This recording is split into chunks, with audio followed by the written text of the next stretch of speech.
I woke up with a start, gasping for air. The factory floor felt suffocating, the cold of the concrete creeping into my bones. I wiped away the sweat on my forehead. For a split second, I thought I was back in the past, but I wasn't. I was 18. Again, reborn in 1979, just a few months away from the college entrance exam. It was my second chance. I could already feel the weight lifting from my shoulders. I wasn't going to waste this life.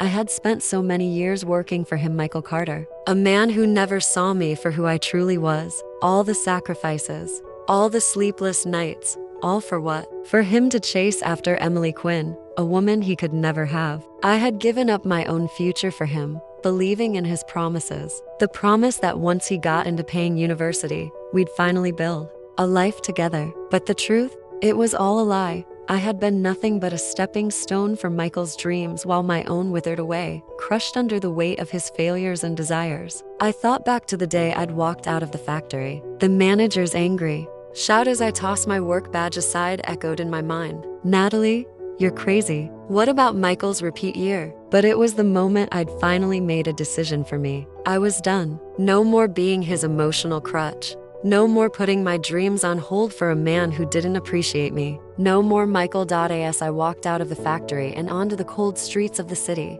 I could feel my heart pounding. I had no idea what awaited me in this new life, but I was ready. I had to be. I couldn't just stand by and let my past self's choices define who I was anymore. I had a future now, a future I was going to build from the ground up. That evening, as I sat in my small rented room, my hand trembling slightly as I began to outline my study plan, the knock on the door jolted me out of my thoughts. When I opened it, there he was, Michael. His face, once full of dreams for us, now looked unfamiliar, almost desperate. Behind him, a woman stood, her smile wide to perfect to sweet. Emily Quinn. I knew instantly who she was. The woman he had never truly let go of. You're back? Michael's voice cracked. I thought you were at work.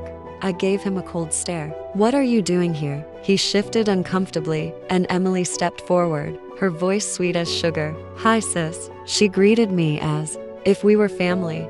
I could barely keep my composure as the rage burned deep inside me. How dare they show up here together? He was the man I had worked for, sacrificed for, and believed in. And now he was standing in front of me, acting like everything was fine. But it wasn't. Everything had fallen apart because of him. The life I had worked so hard to build, all for nothing. Michael, I started, my voice icy. This is my apartment. You've got no right to be here.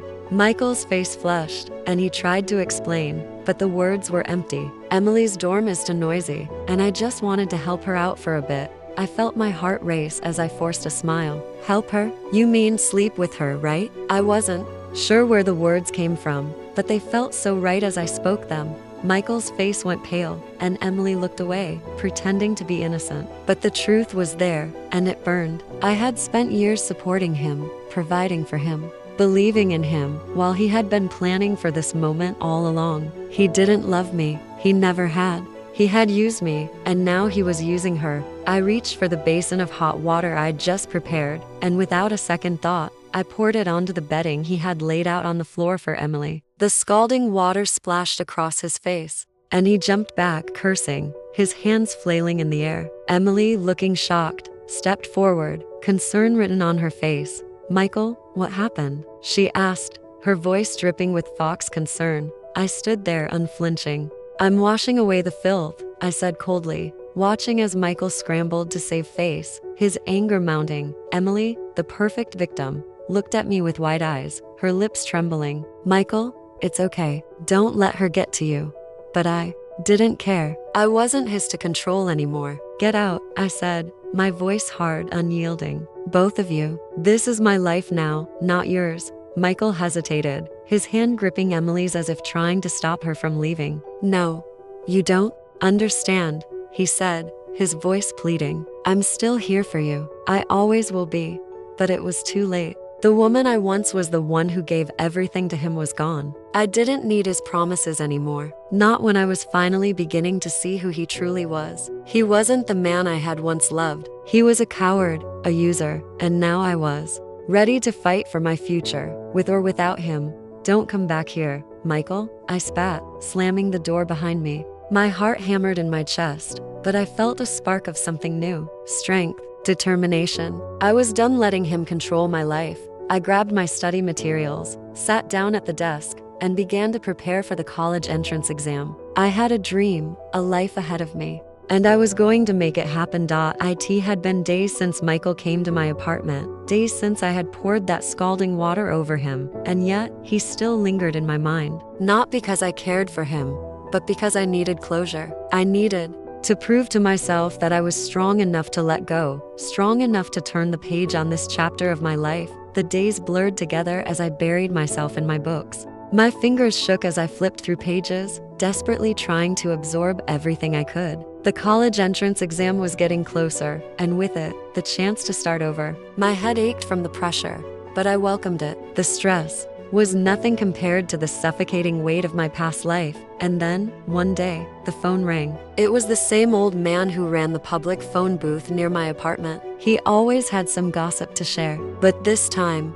his voice was different. "Natalie," he said, his tone strange. "Michael was looking for you today." I felt a strange sense of unease. "Why? What does he want?" The old man paused for a moment. "He didn't come inside, but he gave me something for you." He then passed me an envelope. The paper was thick, the handwriting familiar. It was Michael's. My heart skipped a beat.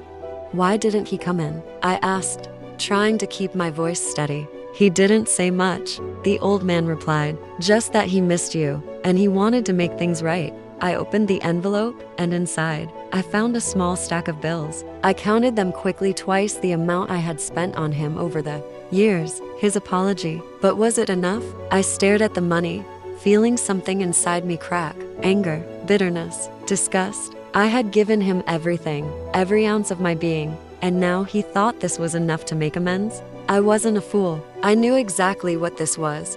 Guilt money, but I wasn't going to let it control me. This time, I wasn't the naive girl who believed in second chances. I took the money, folded it neatly, and placed it in a drawer. I wouldn't let it define me. I wasn't some prize to be bought. Not anymore. That night, as I sat in my small room, I tried to focus on my studies again, but I couldn't shake the feeling that something was missing. Something important. Suddenly, there was a knock on my door. My heart sank. Was it him again? Was he coming to beg for my forgiveness? I opened the door, and there he was, Michael. His face was gaunt, pale, and unshaven. He looked like a man who had lost everything. The sight of him made my chest tighten with a mix of emotions: anger, sadness, a sick sense of satisfaction. "Can we talk?" he asked, his voice hoarse. I didn't want to hear him. I didn't want to listen to the same lies, the same empty apologies, but I couldn't turn him away. "Not yet. You have 1 minute," I said coldly, crossing my arms. "Talk." He looked at me, his eyes filled with something: regret? Pain? I wasn't sure. "Natalie, I'm sorry," he began, "for everything. I've been a fool. I've been selfish, and I don't want to lose you. Not like this." I wanted to laugh. I wanted to scream. How dare he stand there and say these things after everything he had put me through? After all the years I had spent supporting him, watching him chase another woman while I sacrificed my future. He didn't deserve forgiveness. He didn't deserve anything from me. "You didn't just lose me, Michael," I said, my voice shaking with barely contained fury. "You never had me to begin with. I was just a tool for your convenience, a stepping stone for your dreams. Well, guess what? I've moved on. I've finally woken up." His face darkened, the desperation creeping into his voice. "I never meant for it to be this way, Natalie. Please, I love you. I've always loved you." The words hung in the air, but they didn't mean anything anymore. I had heard them all before, 1,000 times over, and they were always empty. They were just words. "You love me?" I repeated, my voice laced with bitter laughter. "Then why didn't you show it when I needed you? Why did you chase Emily Quinn when I was the one who believed in you? You don't get to come here and tell me you love me now, not after everything." I could see it, the flicker of guilt in his eyes, the realization that everything he had taken for granted was slipping away. For the first time, Michael seemed like he was truly listening. But it was too late. "I'm done," I said quietly, my voice steady. "I'm done with you. I'm done with the lies, the manipulation. You're not the man I thought you were, and I won't waste another minute on you." Michael's face twisted in pain. He stepped forward, reaching out for my hand, but I pulled away, my body tense with the need to escape his touch. "Don't," I whispered. His shoulders slumped, and for a moment, I thought he was going to break down. But then, in an instant, he straightened up, as if steeling himself against the truth. "I'll fix this, Natalie. I will. You'll see." But I didn't believe him. Not anymore. "You can't fix what's already broken," I replied coldly. "Now, leave." I didn't wait for him to speak again. I turned and walked back into my room, closing the door with finality. I felt the weight of the decision settle in my chest, heavy but liberating. For the first time in years, I was free. Days passed in a blur. The study materials piled up on my desk, but they no longer felt like an obligation. They were my ticket out of this life, the life I had been forced into by Michael and my own mistakes. I had always let others dictate my path, whether it was Michael, his endless excuses, or my family's expectations. But no more. I had learned from my past failures, and I would not let them define me again. I woke up every morning with one goal: to pass the college entrance exam. The pressure was overwhelming, but I welcomed it. It felt like a cleansing fire, burning away all the doubts, all the regrets, all the parts of me that had held me back. I didn't care that I was alone. I didn't care that I had no one cheering me on. This time, the victory would be mine. My future would be built on my terms, not on anyone else's. But life, as always, had its own plans. The phone rang again one afternoon, dragging me out of my focused study session. I checked the caller ID. It was a number I didn't recognize, but something told me it was him. My heart skipped, but I picked up the phone anyway. "Hello?" It was Michael. His voice sounded different, softer, more vulnerable. "Natalie, I need to talk to you. Can you meet me?" I froze. Was he really going to do this again? Was he really going to show up in my life after everything? After all the damage he'd caused, all the pain he'd put me through? He wanted to talk? I almost hung up, but something stopped me. Maybe it was curiosity. Maybe it was the small flicker of hope that hadn't quite died. But I knew better. This wasn't about hope. It was about closure. I needed to end this once and for all. "Where?" I asked, my voice tight with controlled anger. "Let's meet at the cafe by the park," he suggested, and I could hear the uncertainty in his voice. I agreed. For closure, that's all. The next day, I walked into the cafe, the cold autumn air nipping at my skin. Michael was already there, sitting at a table by the window. He didn't look the same. Gone was the confident, self-assured man who had once filled my life with promises and lies. In his place was a broken version of the person I had once loved. He stood when he saw me, his eyes filled with a mix of hope and fear. "Natalie," he started, his voice shaking. I took a seat, staring at him. "What do you want, Michael?" He looked away, running a hand through his hair, clearly struggling to find the right words. "I've been thinking a lot about everything," he began. "About us, about what I did to you, and I don't know how to make it right." The silence between us was thick. I could feel the weight of the years we'd spent together, the lies, the betrayals, the endless pain that had followed. But it wasn't my pain anymore. It was his, and I wasn't going to carry it for him.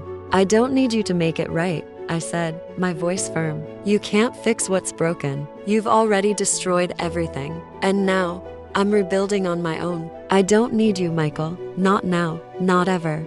His eyes flickered with pain, but he didn't argue. Instead, he nodded, his shoulders slumping in defeat. "I know. I've screwed up, Natalie. I know I can't undo what I did to you."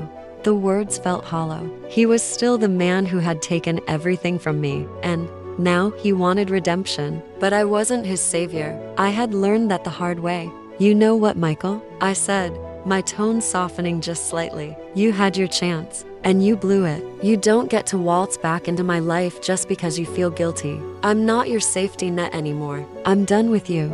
I stood up, ready to walk away, but then I paused. Something inside me stirred an old wound, a reminder of the years I had wasted. But I didn't let it control me anymore. I wouldn't let it define my future. "Goodbye, Michael," I said, my voice steady. "I hope you figure out your life, but you're no longer part of mine." I left the cafe without looking back. The finality of it felt surreal, but I didn't let it stop me. I couldn't afford to. There was too much waiting for me ahead. The next few weeks were a blur. I studied harder than ever, pushing myself past every limit. The exam loomed in front of me like a mountain, but I was ready to climb it. I couldn't waste a single second, not when everything was on the line. Then, the day of the college entrance exam arrived. My heart hammered as I walked into the exam room, but there was no fear in me. I had already faced worse. I had already survived the storm. And now, I was standing at the edge of a new beginning. The hours passed in a haze of concentration, but I didn't falter. I didn't second-guess myself. I had prepared for this moment my whole life, and I wasn't going to waste it. When the test was over, I stepped out into the crisp air, breathing deeply, as if I could finally exhale the years of suffocating regret. And then, just as I was about to leave, I saw him again. Michael, standing across the street, his eyes locked on mine. His face was pale, his eyes searching mine as if waiting for something. I didn't wait for him to speak. I didn't need to hear anything more. I had already made my choice. I walked past him without a word, my footsteps echoing in the silence. I didn't look back. Months passed before I heard from him again. By then, my life had changed. I had passed the exam. I was finally living the life I had always dreamed of. The letter came in the mail, my acceptance to Ping University. I opened it slowly, the weight of the moment sinking in. I had made it. Despite everything, despite him, I had made it. I was free. But Michael? He wasn't part of this new chapter. Not anymore. His letters came, but they were discarded before I even read them. His regret meant nothing to me now. His love meant nothing. The woman I had once been was gone, and the woman I was now, she was strong, independent, and unstoppable.